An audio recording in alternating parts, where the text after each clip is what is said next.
Coucou les amis, c'est Sandra, j'espère que vous allez bien, que vous êtes en pleine forme. Aujourd'hui, je voudrais faire une petite suite à ma vidéo précédente sur pourquoi se déconnecter des réseaux sociaux. Et je voudrais vous donner les astuces que j'ai utilisées durant le mois, un peu plus d'un mois là, qui s'est écoulé, pendant lequel j'ai fait une coupure, parce que j'avais besoin de faire une coupure. Donc pas complètement... au début franche, et puis après, finalement, je reviens tout doucement. Donc quelques astuces qui vont peut-être vous aider. La première astuce, à mon avis, c'est de connaître votre pourquoi. C'est-à-dire savoir pourquoi vous voulez vous déconnecter des réseaux sociaux. Pourquoi, dans le sens pourquoi faire.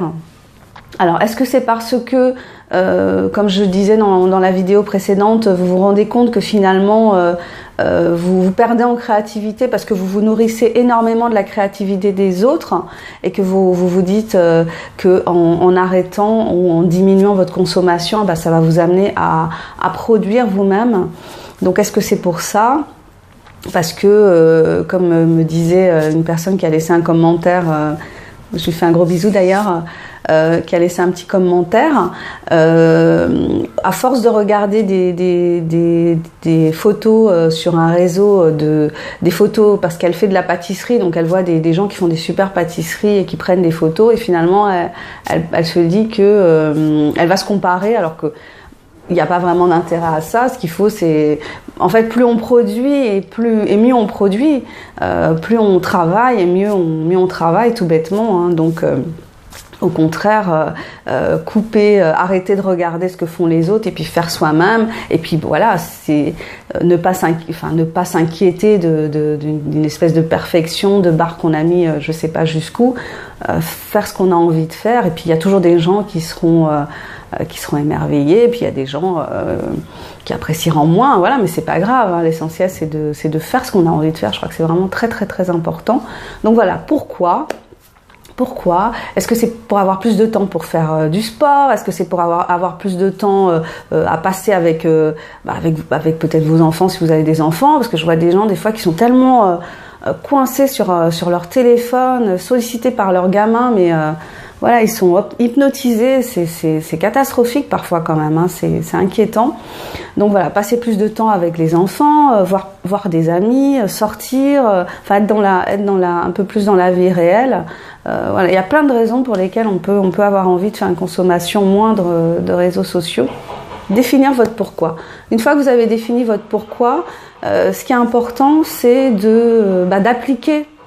C'est-à-dire que quand vous n'allez pas aller sur le réseau, faites ce pourquoi vous avez arrêté d'y aller. Si c'était pour faire du sport, allez faire du sport. Si c'était pour avoir des vraies conversations avec les gens, parce que des fois on sait ce qui se passe, on a l'impression de savoir ce qui se passe dans la vie des gens qu'on aime parce qu'on a vu, ou des gens qu'on connaît, nos connaissances, parce qu'on a vu circuler des photos sur un réseau, mais en fait ça fait des mois qu'on n'a pas eu une vraie conversation avec les gens, qu'on n'a pas parlé, qu'on n'a pas discuté, donc faire ce qu'on a décidé de ce pourquoi on a arrêté. Donc dans mon cas, c'est pour écrire, c'est pour faire du contenu sur mon blog et sur ma chaîne. Donc voilà, je m'applique à le faire. La troisième idée, c'est ce que vous pouvez faire, c'est vous chronométrer, tout simplement. C'est-à-dire mettre un timer quand vous allez sur le réseau social, le timer.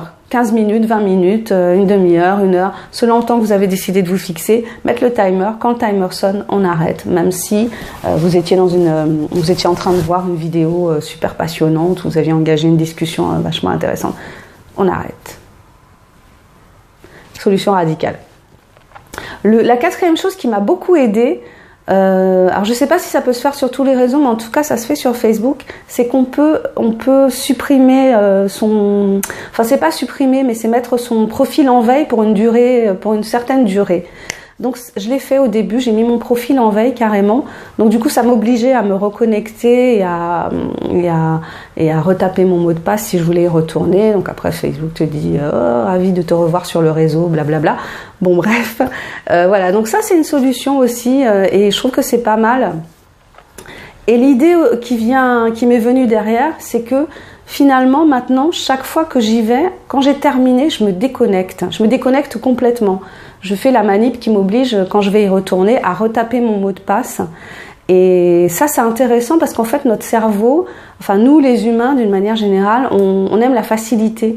Donc quand tu vas sur quand tu vas sur ton téléphone, que tu vois que l'application est ouverte, et bien tu vas être tenté de regarder. Alors que si tu vois qu'elle est fermée, qu'il faut que tu tapes ton mot de passe, pour un peu que tu aies pris la précaution de t'inventer un mot de passe assez long et assez ennuyeux à taper, bah ça peut spontanément réduire ton envie ou ton besoin d'y aller. Quand je dis qu'on est paresseux, nous les êtres humains, je peux prendre un exemple. Supposons que tu sois bien installé dans ton canapé, qu'à côté tu aies un fruitier et à l'intérieur il y a des, je sais pas si ça veut dire un fruitier, enfin une coupe avec des fruits, et à l'intérieur il y a des fruits que tu aimes bien mais pas forcément énormément. On est dans le light, hein. Donc des fruits, voilà, t'as des bananes, t'as des pommes, bon, t'aimes bien les pommes et les bananes, mais pas plus que ça. Et tu sais que dans la cuisine, il y a des framboises et des fraises, et ça, t'adores les fraises et les framboises. Eh ben, normalement, tu vas plutôt manger les pommes et les bananes qui sont juste à côté parce que t'as la flemme de te lever pour aller chercher les fruits que t'aimes bien. Donc c'est un peu pareil en fait, ton cerveau il aime la facilité. Donc s'il faut retaper ce mot de passe chiant à chaque fois, ben ça va peut-être t'inciter à moins faire la démarche. En tout cas pour moi ça fonctionne, donc je vous invite à essayer. Voilà, c'était mes 4 petites idées pour réussir à décrocher des réseaux, pour en tout cas en faire une utilisation plus contrôlée et plus intelligente. Je vous remercie de m'avoir regardé si vous êtes allé jusqu'au bout. Je me présente pour ceux qui ne me connaissent pas. Je suis Sandra Ganneval, je suis écrivain indépendant. J'ai créé cette chaîne pour partager avec vous des réflexions sur l'écriture, sur la lecture, sur l'auto-édition, sur mon parcours d'auteur indépendant, des sujets qui me tiennent à cœur. Parfois, je fais des chroniques. Si vous avez aimé cette vidéo, n'hésitez pas à la liker. Si vous ne l'avez pas aimée, ce n'est pas grave. On ne se quitte pas fâché. Qu'est-ce que je peux vous dire d'autre? Si vous voulez découvrir mon travail d'écrivain, ça me ferait super plaisir, être encouragé, parce que l'auto-édition, c'est une démarche c'est une démarche d'auto-entrepreneuriat, donc on a besoin d'être soutenu, d'être encouragé. Donc n'hésitez pas à découvrir mes livres, à les partager si vous les avez aimés, à en parler. Le bouche à oreille, il n'y a rien de mieux finalement pour qu'un écrivain réussisse à avoir décollé son travail, ses ventes.